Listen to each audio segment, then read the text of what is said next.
Hello YouTube, j'espère que vous allez bien. Avant de commencer la vidéo, n'hésitez pas à cliquer sur la petite cloche, à vous abonner et à donner de la force comme vous le souhaitez, comme vous le pouvez, soit en laissant votre petit commentaire, évidemment, le petit j'aime, soit en participant sur le Tipeee. Vous devez vraiment donner de la force, même 1 € par mois, c'est une dinguerie déjà. Donc merci à toutes celles et ceux là qu'on mis sur le Tipeee, ça fait trop plaisir.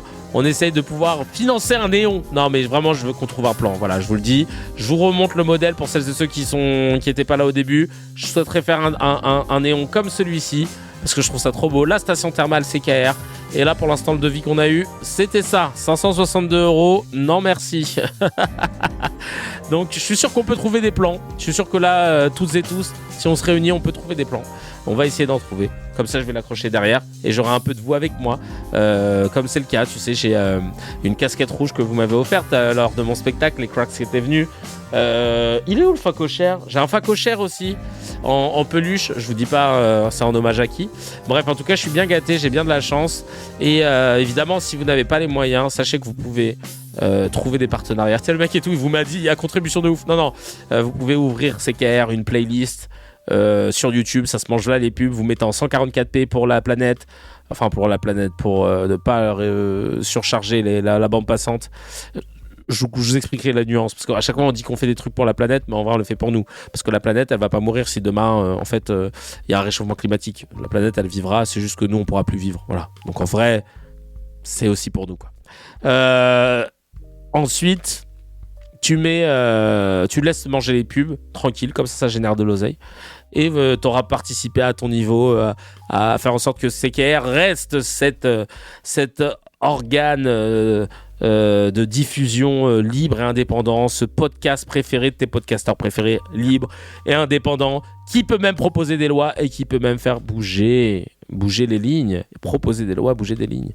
Ensuite, j'en profite pour aussi vous dire que je suis OK avec les adblocks, ou si vous avez YouTube Premium, c'est bien, mais tant que vous ouvrez à côté le petit truc qui se prend la pub, et ben c'est super. Allez, on y va, on enchaîne. On enchaîne.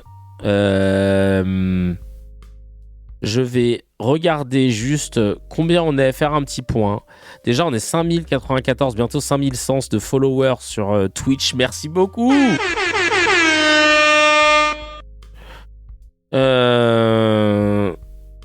Hop. On a quoi? Je voulais faire le point de qui est connecté. On est 999 là. Oh, ça fait flipper. Frère, venez, rajoutez une personne. 526 sur YouTube, 459 sur Twitch et 14 sur Facebook.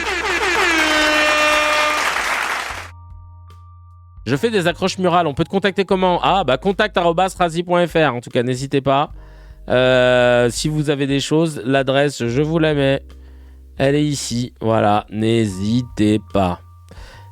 Et merci à Marjolaine pour le Tipeee. Marjolaine qui a balancé là il y a 17 minutes, j'ai vu ça. Merci beaucoup, franchement, tu déchires. Merci 1000 fois. Ça fait trop plaisir. Merci pour la force. Franchement, c'est trop gentil. Hop. On enchaîne avec notre épisode.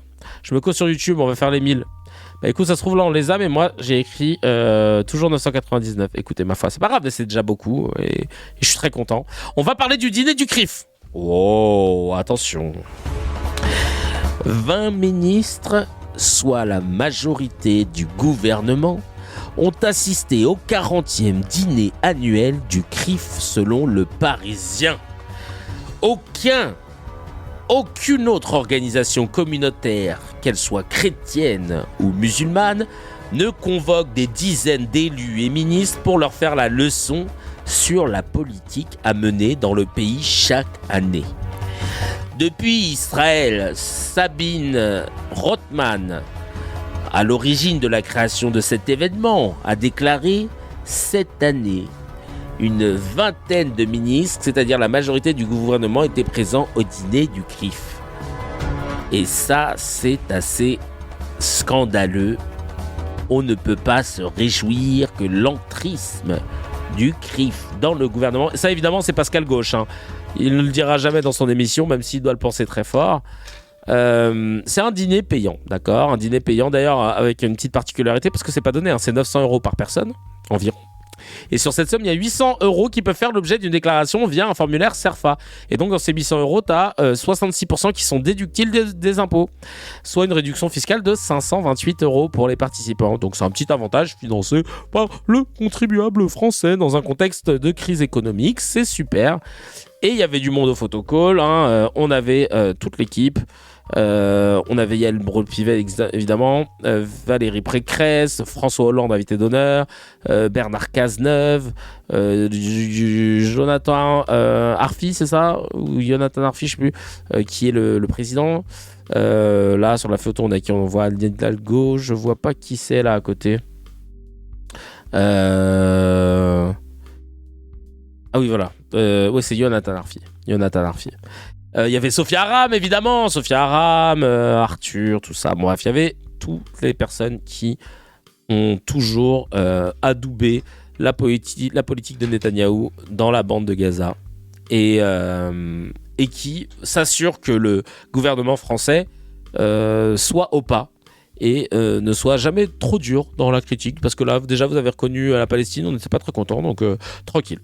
Et là, vous allez voir... partie du discours de Jonathan Arfi où il va évidemment faire la liste des adversaires et on va écouter cette liste. L'injonction est féroce. Exiger des Juifs qu'ils condamnent Israël pour faire du sionisme un crime moral. C'est une falsification. Excusez-moi, alors qu'est-ce que c'est que CEDEC ? Le collectif de juifs décoloniaux qui se définissent comme étant antisionistes. Qu'est-ce que c'est, en fait ? Voilà, vous avez, si vous voulez me répondre, Jonathan Arfi, bon, comme vous êtes une vidéo, vous ne me répondrez pas, mais je vous pose la question. Toutes les personnalités juives qui se définissent comme antisionistes, au même titre que Ilan Pappé, Shlomo Sand, Gideon Lévy, Amira Haas, Oren Yiftachel, le géographe politique israélien, Anna Arendt. C'est quoi alors eux ? Comme ils se définissent comme étant aussi antisionistes, qu'est-ce que c'est ? Je pose la question. Plutôt que nous de devoir justifier, de dire non mais on fait la différence entre antisémitisme et antisionisme, vous définissez-nous pourquoi eux, qui sont réputés, respectés, qui ont un parcours qui parle pour eux, alors dans ce cas comment vous les définissez ? Falsification historique. Être sioniste, c'est reconnaître simplement que le peuple juif, comme tous les autres peuples, a droit à l'autodétermination. Alain Grèche. Le sionisme...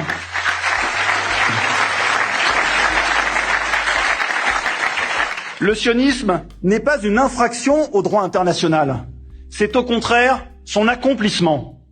L'accomplissement de l'infraction au droit international, ouais. En 1948, les Britanniques se sont retirés du Proche-Orient, comme ils se sont retirés d'Inde ou du Pakistan, et un vieux peuple indigène, le peuple juif, comme d'autres, accède à la souveraineté. N'en déplaise à Rima Hassan, la création d'un État juif n'est pas le produit de la colonisation, mais s'inscrit au contraire dans l'histoire de la décolonisation. Le mec, il invente son histoire tranquillement, sous les applaudissements, c'est bien. Rima Hassan, gratuit. Hein. Si le nouveau maccarthisme antisioniste est aussi séduisant, c'est parce qu'il se présente comme un progressiste. C'est Aurore Gerbet qui vient lui amener un verre d'eau. Et Aurore Berger qui est là, tiens, un verre d'eau. Un climat d'intimidation. Et après, je rangerai. Hein, de toute façon, vous embêtez pas. Après, moi, je range. Voilà, finissez. Intellectuelle terrorise l'univers académique, où des étudiants juifs sont harcelés. Il menace aussi le monde de la culture, où des artistes comme Amir Enrico Macias ou Sofia Aram, ici présente, font l'objet d'appels au boycott. Vous pouvez l'applaudir. C'est bien. Bon toutou, Sofia. C'est bien, tu vois. Tout le monde dit t'as applaudi, t'es contente. Un petit sucre. Oui, Enrico Macias, alias, on va tous les dégommer. Exactement. Incitation à la violence, dans le plus grand des calmes. Et il faut désormais du courage pour faire entendre une voix nuancée sur les Juifs ou sur le Proche-Orient. Parmi ces inquisiteurs des temps modernes, un syndicat fait preuve d'un zèle remarquable. Quand la CGT s'oppose à la tenue d'un concert de l'Orchestre Philharmonique d'Israël à Paris, défend-elle les travailleurs ? Et d'ailleurs, les gens qui ont interrompu ce concert à la Philharmonie de Paris, il y en a, ils se sont pris des méga droites dans la tronche. Hein, et tu sais, genre, personne n'était choqué de ça. Alors ouais, c'est désagréable, il y a des gars, ils se lèvent, machin, Free Palestine et tout, ok, fine, toi t'es venu, tu voulais regarder ton concert, ça te fait chier. Mais des giga droites comme ça, sans qu'il y ait de suite et que ça passe crème, waouh. Et en plus, on devait les plaindre. Ou alors, cultive-t-elle, depuis le 7 octobre, une idéologie faite de clientélisme et d'aveuglement jusqu'à l'apologie du terrorisme ? Une chose est sûre, à la CGT, on ne fait jamais la grève de la haine d'Israël. Je lis vos messages, hein, je rigole de ça. Cette nouvelle inquisition trouve aussi des relais plus branchés. Ainsi, Radio Nova, qui accueille Guillaume Meurice, qui défend Blanche Gardin, et qui devient peu à peu la radio refuge de l'humour antisémite qui affirme ne pas l'être et s'offusque qu'on le dénonce. Bah, faut le prouver, en fait, c'est surtout ça. Dieudonné en rêvait, Mathieu Pigasse et Radio Nova l'ont fait. Oh là là là là là là là là. Comment ils se sont créés un imaginaire pendant ce dîner où genre, ouais, on part du principe que tout ce que je dis c'est vrai, hein. Dans notre monde à nous c'est vrai, hein. Ok, bah allez on fait comme ça. Parce que s'il y avait une radio antisémite, je pense qu'elle aurait sauté depuis belle lurette, d'accord. On est dans un état de droit. Bon bah ma foi, force est de constater qu'il y a un truc qui nous échappe. En revanche, on peut constater que des radios ou des chaînes de télé qui sont d'extrême droite et qui multiplient les condamnations, les signalements et sans grandes conséquences discriminant envers les minorités, ça existe, mais il n'y a pas de problème. Et que dire de la responsabilité d'élus jusqu'au banc de l'Assemblée nationale qui légitime et cautionne l'antisémitisme. Je salue la proposition du président de la République de rendre inéligibles les auteurs d'actes et de propos racistes ou antisémites. Attends, il parle de qui du coup ? Parce que là, s'il fait ça, tu sais qu'il y a beaucoup de gens à droite qui vont plus pouvoir parler. Hein. L'antisémitisme. Je salue la responsabilité d'élus jusqu'au banc de l'Assemblée nationale qui légitime et cautionne l'antisémitisme. Je salue la proposition du président de la République de rendre inéligibles les auteurs d'actes et de propos racistes ou antisémites. C'est que tout le RN va tomber et une grosse partie de la droite. Hein. Si vraiment tu... Parce que moi, je crois que l'antisémitisme d'extrême droite, c'est pas un problème pour lui. Non, c'est... Rima Hassan, Émeric Caron. Ah bah voilà, et évidemment, il va citer que des gens d'LFI. David Guiraud, Thomas Porte. Tôt ou tard, vous serez rattrapés par la justice. Ouais, ils seront rattrapés par la justice pour pouvoir témoigner face à toi pendant le procès de Gaza qui aura lieu fin 2027, où vous devrez rendre des comptes concernant l'apologie aux crimes de guerre, crimes contre l'humanité et génocide, tout simplement. Voilà, c'est le seul moment où je pense qu'il peut y avoir un truc, quoi. Dingue. C'est un truc de ouf. Oui, parce que pour eux, Free Palestine, c'est antisémite. Dans ce cas, tout est antisémite. Au bout d'un moment aussi, et quand je dis pour eux, je précise, toutes les personnes présentes à ce dîner-là qui soutiennent Mordicus, qui boivent les paroles d'Olivier Rafovitz quand il prend la parole, quand il prenait la parole dans les médias, parce que là, ils se sont peut-être dit au bout de 2 ans, c'est bizarre qu'on ait quand même un colonel qu'on appelle mon colonel, mais qui n'est pas leur colonel, et qu'il soit invité tous les 4 matins sur un média français alors qu'il représente une armée étrangère sous le coup dont les dirigeants sont sous le coup d'un mandat d'arrestation pour crimes de guerre et crimes contre l'humanité. C'est bizarre parce que c'est vrai qu'on ne l'a jamais fait pour aucun autre pays. Peut-être qu'on devrait arrêter de le faire. C'est un truc de ouf en tout cas. Vraiment, son intervention est pétée. Arnaud Glasfeld, il est pas content contre le CRIF. Et vous allez comprendre pourquoi. Et il est pas content avec le CRIF. Ah, est-ce qu'il a un éclair de lucidité? Arnaud Glasfeld. Eh ben non, merde. Autant pour moi. Attends, je vous mets la petite vidéo. Bougez pas. Hop. Je vous mets la petite vidéo.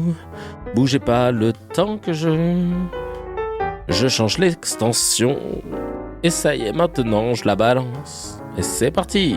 Le président du CRIF hier a dit que entre l'extrême gauche et le Rassemblement national, il refusait de choisir, alors que normalement, il doit avoir à cœur, disons, le sort de son troupeau, les Juifs de France, et les Juifs de France sont bien plus menacés par l'extrême gauche de Monsieur Mélenchon que par le Rassemblement national. Et donc vous voyez que même le président du CRIF refuse de choisir entre l'extrême gauche et le parti de Marine Le Pen qui protège les Juifs. Donc... Le parti de Marine Le Pen qui protège les Juifs. Vous vous rendez compte qu'on a un Juif français, fils de chasseurs de nazis respectables à l'époque, les époux Klarsfeld, qui te dit que aujourd'hui c'est l'extrême droite qui protège les Juifs. Non mais on en est là, les gars, on en est là. Genre, et ça passe dans le plus grand des silences, tu vois. Cette inversion des valeurs, cette inversion accusatoire, elle passe dans le plus grand des silences. Et elle matrixe, parce qu'en fait, quand tu forces le truc tous les jours, étant donné que c'est la parole dominante dans les médias, ce type de propos-là, le fait de dédiaboliser le RN, bah voilà ce qui se passe. Oh, son père était un chêne, son fils est un gland, logique. Son père a perdu la tête, là. Cette dernière sortie, il nous a perdu, c'est vrai. C'est vrai, mais c'est dingue. Et oui, bien vu de mettre la pétition pour Vigilanti, merci pour la loi CKR. Plus que jamais, la loi CKR, elle va faire le ménage si on arrive à la faire passer. Parce que c'est pas possible de dire des trucs comme ça, sortis de son chapeau et de pouvoir être encore invité dans le plus grand des calmes. On enchaîne ensuite, évidemment, avec Aurore Berger, qui est la spécialiste, un ministre de toutes les formes de discrimination, mais qui n'en reconnaît qu'une seule. Est-ce qu'à vos yeux, la France insoumise est devenue un parti à considérer comme un danger pour la République ? Je ne sais pas s'il est devenu, je crois que ça fait longtemps qu'il l'était déjà, et je pense que les mots en politique, malheureusement, ils précèdent souvent les coups. Et c'est ça qui s'est passé, c'est-à-dire qu'on est passé de la théorie à la pratique, en fait. N'importe quoi. Tu parles de Quentin, là ? Oh là là. Et ça veut dire que tous les autres morts, de militants du RN, proches du RN, etc., là, les mots, ils n'avaient pas dépassé le cadre de la politique ? Tous ces attentats qui ont été commis à cause de gens qui ont été biberonnés à la théorie du grand remplacement, qui est tout le temps partagée par les gars d'extrême droite, que ce soit Zemmour, même Pécresse en avait parlé, ça, c'est pas d'un coup les mots qui dépassent. Frère, Avec la France. je te jure, on dirait que... merci beaucoup Swifzy, ça fait plaisir. Sweezy. On dirait vraiment que c'est Mélenchon qui allait tuer Quentin à main nue, quoi. Insoumise et ses proxys, puisque quand on parle de la jeune garde, on parle d'un proxy de la France insoumise qui a... Mais la jeune garde, elle est dissoute, donc du coup, a priori, je sais pas. d'ailleurs soutenu l'intégralité des candidats du nouveau Front populaire en 2024, Parti socialiste compris.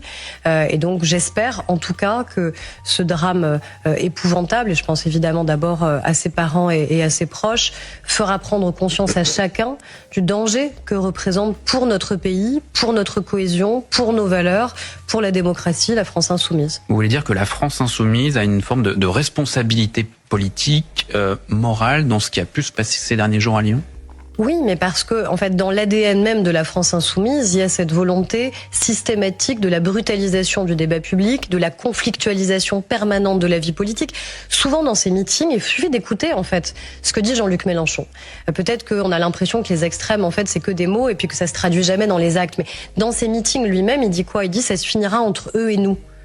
Ça se finira entre eux et nous. Voilà ce qui s'est produit ensuite dans un affrontement de rue où un jeune homme a été lynché alors qu'il était déjà au sol et où il a été tabassé jusqu'à entraîner sa mort avec la volonté délibérée de continuer à frapper, à molester un jeune homme à terre. Mais t'en sais quoi, toi ? T'étais là-bas ? Toi ? Pourquoi tu surdramatises le truc ? Il est mort déjà, c'est déjà grave en vrai. Pour rappel, Berger est issu de l'UNI, syndicat étudiant violent connu pour ses saluts nazis et ses jeux de cartes antisémites. Non mais de ouf. On n'oublie pas ça. Qu'est-ce que t'as à dire de ça ? Voilà ce qui s'est produit. Et puis avec des députés de la France insoumise qui sont issus de ces factions-là. Raphaël Arnaud, pour ne pas le citer, est quand même un député fiché. C'est scandaleux. Elle est partisane, elle est partiale. Tu peux pas te sentir représenté avec quelqu'un comme ça, c'est dingue. Et au dîner du CRIF, il y avait même Sébastien Lecornu qui rejette la qualification de génocide et qui dénonce une stratégie sémantique. Je rappelle que ce dîner, pour moi, est problématique parce qu'il reçoit beaucoup de politiques.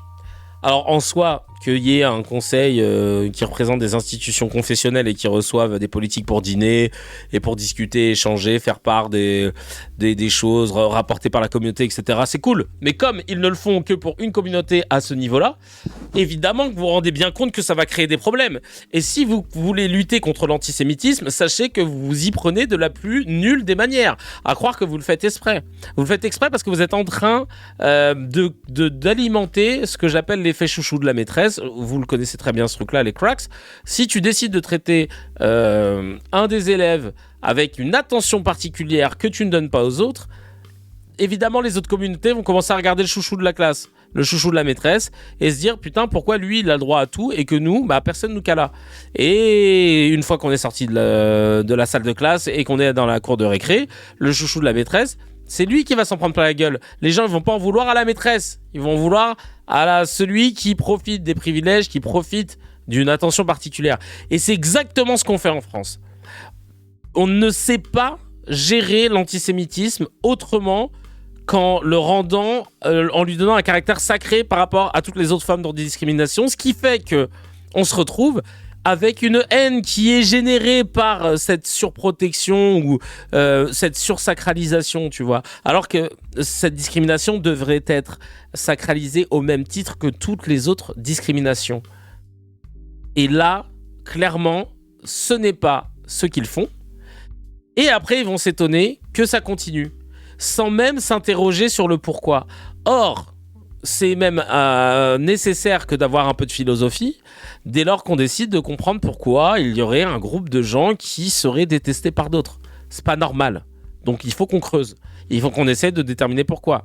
Quels sont les clichés qu'ils ont à propos des leurs, d'où viennent-ils, par quel biais ils sont arrivés et comment on peut couper le robinet pour justement ne plus l'alimenter. Enfin, tout ça c'est important, mais comme ils ne font pas cette démarche-là, et en fait, on a ce truc de bouclier miroir quoi, qui crée cette boucle qui ne s'arrête jamais. Et donc, comme elle s'arrête jamais et que ça crée de l'antisémitisme, ils vont être encore plus Parce qu'ils auront raison, étant donné qu'il y a de plus en plus d'actes antisémites, de dire voilà, vous voyez comment en fait l'antisémitisme c'est le numéro 1, c'est vraiment la discrimination la pire qui existe et machin, parce qu'ils vont entretenir le truc, étant donné qu'il y en a de plus en plus et ainsi de suite. Et les gens donc vont avoir encore plus le seum. Mais pourquoi vous parlez toujours de l'antisémitisme et pas des autres formes de racisme et tout? Et ça va toujours être comme ça. Et c'est une instrumentalisation qui ne profite qu'à une poignée de personnes. Parce que même la majorité de la communauté juive en est victime de cette surinstrumentalisation de l'antisémitisme, de cette sacralisation de l'antisémitisme au détriment des autres formes de racisme. C'est les premiers concernés. Encore une fois, effet chouchou de la maîtresse. Quand on n'est plus dans la salle de cours, les premiers concernés, c'est tous nos frères et sœurs de confession juive qui vivent avec nous, qui travaillent avec nous, qui sont dans les mêmes immeubles, avec qui on a grandi, etc. C'est eux qui sont confrontés au reste de la population. C'est pas cette poignée de gens qui étaient au dîner du CRIF, qui ont des chauffeurs, qui ne se confrontent pas à la population et qui se permettent de jeter l'opprobre, clairement. Et c'est grave ce qui se passe. Non, effectivement, Jules, mais quand même, tu vois, tu te sens pas bien quand t'es juif et que t'es en France et que tu vois toute la haine qui est déversée sur les réseaux, etc. Bah t'as pas envie de sortir de chez Watt. Tu fais attention, ou t'évites de mettre une kippa parce que tu sens qu'il y a un regard qui est insistant, au même titre que une femme qui est voilée, qui est dans la rue et qui va sentir des regards très insistants quand elle va rentrer quelque part dans une boutique ou autre. Parce que pendant toute la journée, les gens auront eu des discours de haine de la part des CNAFO, de la part des Retailleaux et compagnie, tu vois. Donc clairement, c'est ça qui se passe. Donc on va regarder un peu ce que dit notre pas du tout ami, Le Cornu. Vouloir un État palestinien en appelant en même temps à la disparition d'Israël, ce n'est pas défendre la paix. C'est appeler à l'effacement d'un peuple, c'est appeler une fois de plus à sa destruction. Le mot est dur, mais il faut parfois employer les mots justes.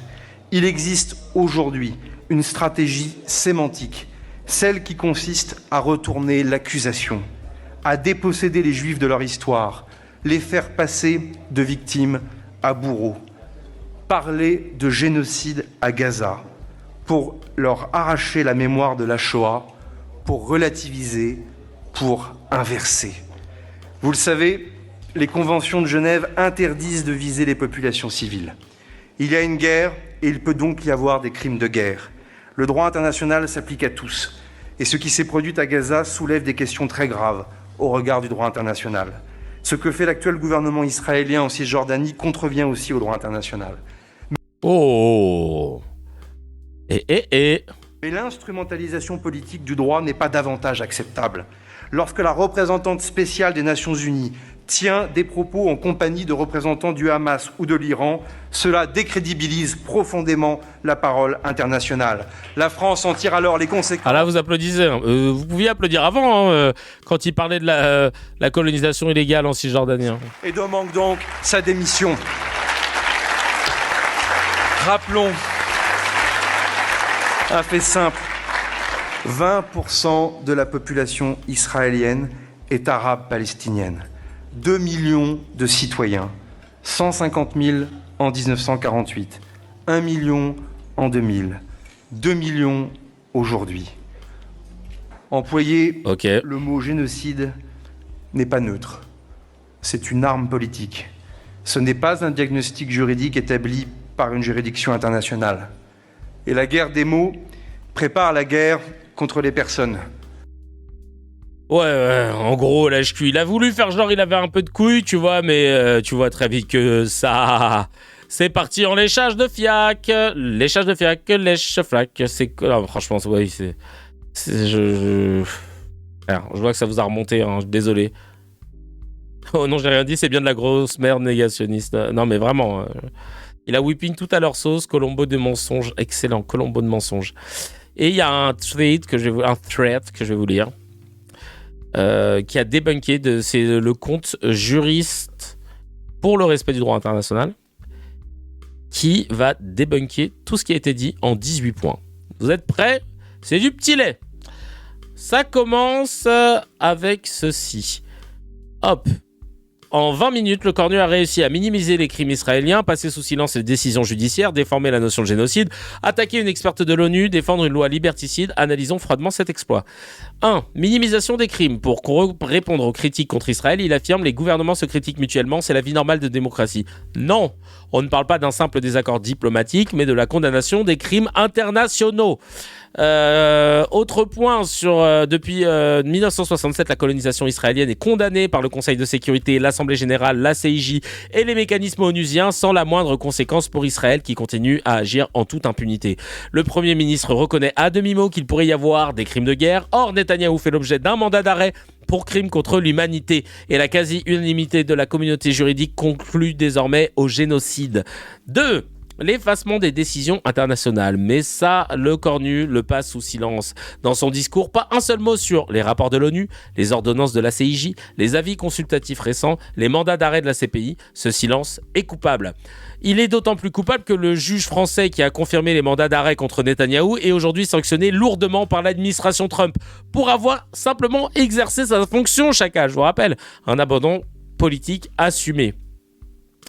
La négociation, le troisième point, du génocide. Le Premier ministre parle d'instrumentalisation. Rappel, le génocide est défini par la Convention de 1948 et l'article 6 du statut de Rome. C'est une catégorie juridique précise, pas un outil politique.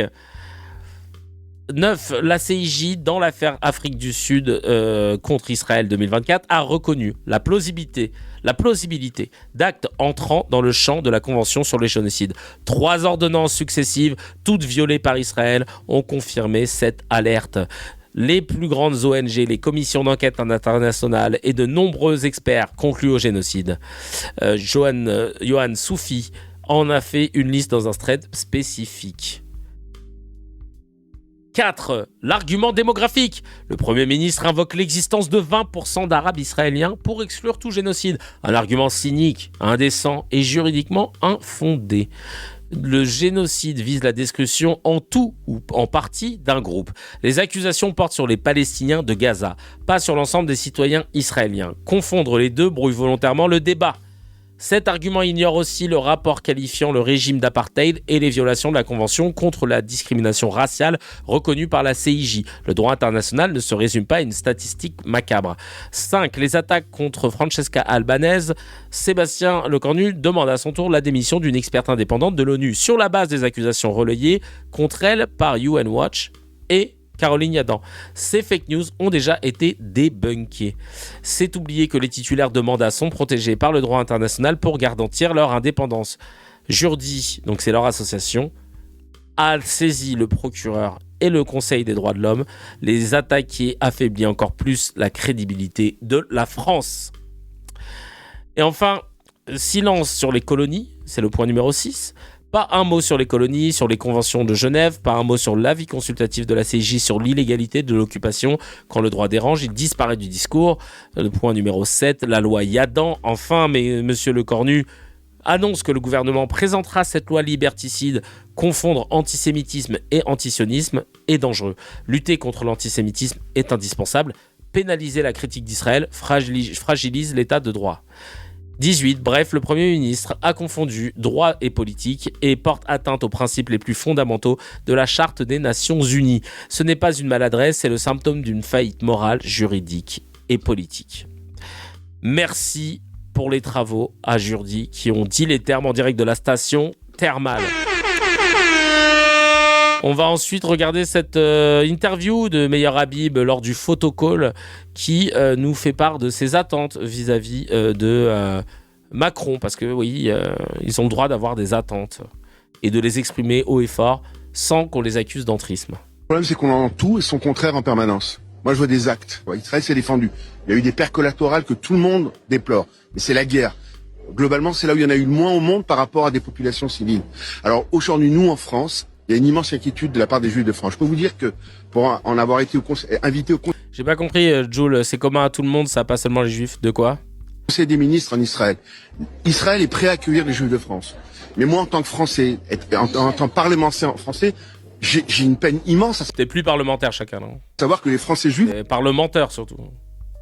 ont quitté la France. J'ai envie qu'ils restent en France. Mais oui, mais pas simplement par des paroles, par des actes. Le Premier ministre a toujours été quelqu'un qui a été avant ministre de la Défense. On était en contact longuement. C'est quelqu'un qui a eu des discours, mais je ne dirais pas la même chose du président de la République. Il y a eu tout et son contraire. Lorsque vous savez que les industries de défense israéliennes ont été boycottées à 3 reprises, on a interdit aux industries de défense israéliennes d'exposer à Paris. On a barricadé les centres. Il a fallu que j'intervienne la dernière fois pour qu'ils me disent par texto affaire réglée. Ah, donc tu fais de l'entrisme alors? Tu joues de l'influence que tu as pour un pays étranger, c'est ça que tu fais? C'est quel pays? C'est pas l'Algérie quand même? Parce que là, tu sais que tu dois quitter le pays. Autrement, on boycottait encore une fois. Pas les Coréens, pas les Saoudiens, pas les Qataris, pas les Turcs, Israël. C'est ce qui s'est passé. Par exemple, on a parlé de barbarie, on a parlé etc. C'est ouf, hein. Parce qu'encore une fois, il y en a qui pourraient dire que y a une obsession à traiter de ces sujets-là. Je ne trouve pas, et on essaie de le faire toujours avec beaucoup d'objectivité. Force est de constater que on est face à un truc dégueulasse.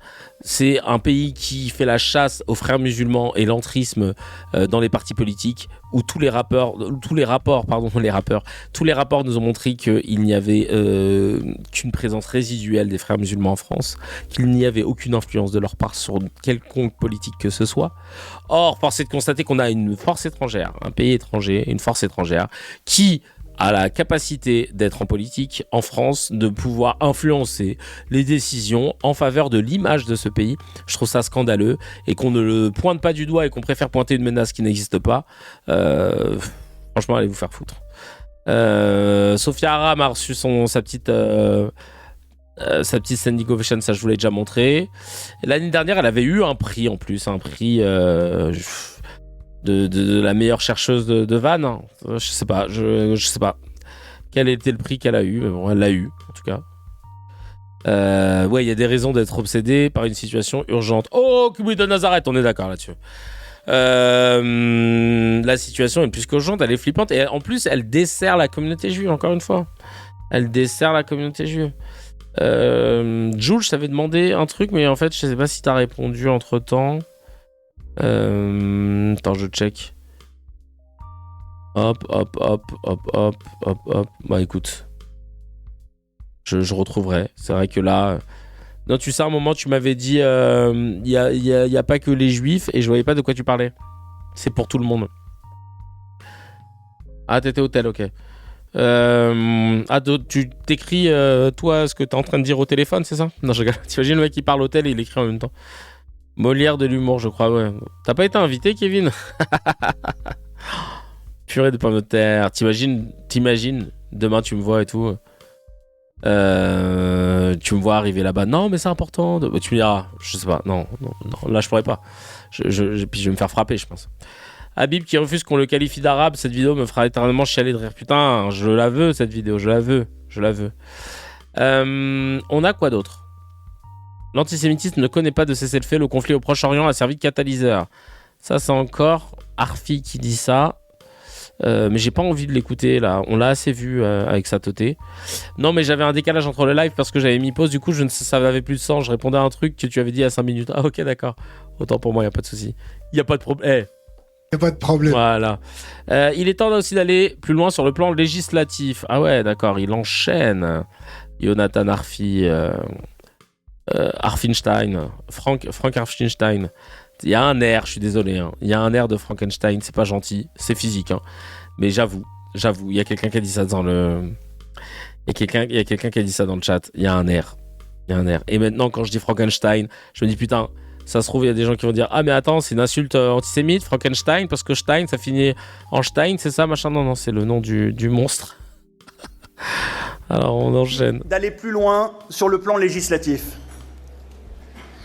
Lorsque l'antisémitisme était racial, l'Assemblée nationale s'est dressée et a voté en 1972 la loi Pleven pour pénaliser l'incitation à la haine raciale. Quand l'antisémitisme a pris ensuite le visage du négationnisme, elle s'est encore levée. C'est la loi Guesso en 1990. Ouais. Aujourd'hui que l'antisémitisme prend sa source dans la haine d'Israël. La représentation nationale doit, encore une fois, faire progresser la loi. La loi Pleven n'a pas empêché le progrès de la biologie.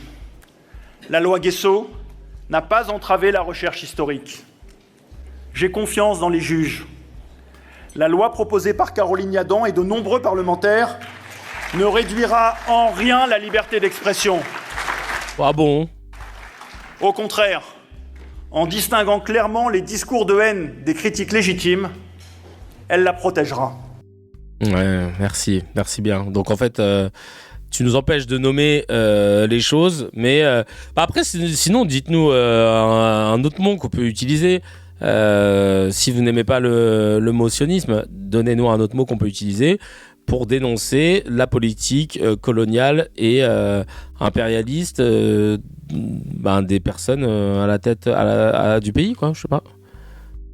Anti-licoudien, je sais pas. Faut nous dire, hein. Donnez-nous un autre mot. En vrai, pourquoi nous on se prend la tête aussi? Vous aimez pas qu'on dise anti-sionisme, c'est de... Parce que vous considérez que ça veut dire c'est de l'antisémitisme caché? Ok, bon, fine. Donnez-nous un autre mot. De netanyéisme? Ouais, ouais. Anti-netanyéisme, je sais pas. Anti-saalisme. Anti-tatarisme. Dites-nous, hein, peut-être on peut mettre ça aussi. Hein. Anti-enfoiré. Non, mais parce que je suis sûr que le benjamisme... Ouais, non, mais non, en vrai, on va changer de mot. Je sais pas, hein. Son raisonnement est pourri, totalement, mais bon... On va essayer d'aller dans l'autre sens parce que sinon, tu vois, on va jamais s'en sortir. Mais voilà, j'ai conclu avant l'heure mon scan sur le sujet, juste avant pour expliquer pourquoi on en parlait. Et je pense que là, on va finir avec cette vidéo qui marche toujours bien d'Elisabeth Lévy. Ça, c'est Elisabeth Hauteville. Elisabeth Hauteville quand elle boit pas d'eau de vie. Là, tu vas voir que quand elle est sobre, elle en balance. Le dîner du CRIF. On a droit à une question off à la fin. On a droit à une question. Non mais, est-ce que vous allez un peu... Parce que si vous voulez, les gens ont été vachement choqués à l'ère Kuckerman de voir tous les ministres de la République défiler au dîner du CRIF pour se faire engueuler platement. Moi, je me rappelle de Kuckerman disant, alors, tel jour, vous allez faire ça, vous allez convoquer l'ambassadeur d'Iran et lui dire si... Non, si. Donc, est-ce que vous allez un peu changer Elisabeth, vous exagérez un tout petit peu. Vous allez les engueuler, vous exagérez un tout petit peu, non? Je sais, vous la connaissez. Je sais un petit peu les discours qu'il a dit. Non. Moi, je l'ai entendu. Je l'ai entendu dire... Monsieur le Premier ministre... Ça n'a pas été un peu excessif à un moment donné, cette façon on l'a vu engueuler, vraiment. On l'a vu engueuler les ministres. Et les ministres acceptaient de se faire engueuler. Vous savez ce qu'elle dit. Là, c'est quand elle boit de l'eau, elle est basée en fait. Hein. C'est parce qu'elle boit de l'alcool qu'elle part en vrille. Parce que là, t'as vu, il y a une bouteille d'eau, mon frère. Tu vois que quand elle est sobre, laisse tomber. Hein. Elisabeth Hauteville, quand elle est sobre, Elisabeth Sobry, laisse tomber là. Vous savez ce qu'a dit dans une parole célèbre un Premier ministre. Hein. Lui, c'est lui, moi. Oh, les bruitages de téléphone à l'ancienne quand l'antipop n'y croit pas. C'est moi, hein. Bon, les bruitages à l'ancienne de téléphone, là, en mode itinéris. Oui. Kuckerman, c'est Kuckerman, et Prasquier, c'est Prasquier. C'est Prasquier. Ce qui veut pas dire que... Oh, l'enfer, ce truc de téléphone, là. Pas la plus grande amitié pour... Mon frère, un modem Wanadu, carrément. Chez Kuckerman. Mais bon, j'ai travaillé avec lui, donc je suis pas... Changement de style ou d'orientation? Comment? Changement de style ou d'orientation? Oh, ça sera à vous de voir. Ce sera à vous de voir. Si j'avais été en désaccord absolu sur l'ensemble des prises de position de Roger Kuckerman, je serais peut-être pas resté autour de lui pendant quelques années. Bon, allez, on coupe. Oh, voilà, putain, c'était la pause là en fait. Ça n'a rien à voir, mais la tête d'Engijol à côté, elle est incroyable. J'avoue. Mais moi, elle m'a perturbé un petit peu. Ils sont chez Alice ADSL. Non mais vraiment, purée de pommes de terre. En tout cas, voilà pourquoi c'était intéressant de revenir un petit peu sur ça, de préciser aussi notre angle là-dessus, mon angle, et mes propos qui n'engagent que moi évidemment, sur le fait qu'il n'y a rien de plus entrisme. Si tu cherches à dénoncer l'entrisme en France, du frérisme ou autre, dans les milieux politiques, etc., pas la peine d'aller chercher très loin dans un truc qui n'existe pas. L'entrisme, là, il est réel. C'est un entrisme d'une force étrangère qui veut empêcher toute critique de ses agissements. Et ça, en fait, même sous couvert de bons sentiments et d'un bon discours de non, mais on a le droit de critiquer, hein, mais c'est juste, voilà, il faut pas utiliser le mot antisioniste, etc. Et Chacal, donne-nous un mot qu'on pourrait utiliser pour dénoncer le fait qu'il y a un pays, en l'occurrence Israël, qui ne respecte pas le droit international, qui commet des crimes de guerre, des crimes contre l'humanité et qui a une plainte pour génocide sur le cul. Dis-nous comment on appelle un pays qui utilise la force pour s'étendre de plus en plus et pour ne pas respecter ses accords, pour tuer, torturer ou violer, affamer une population civile. Dis-nous quel est le nom de cette idéologie. Trouve-nous un mot et nous, on sera anti ça. Chacal, si tu as kiffé l'épisode, appuie sur abonne-toi, mets un petit j'aime et clique sur la cloche, ça fait plaisir. Pour voir l'épisode en entier, c'est sur la chaîne CKR Replay que ça se passe. Il y a le lien dans la description et évidemment, l'épisode en entier est disponible sur toutes les plateformes de podcast, Spotify, Apple, Deezer.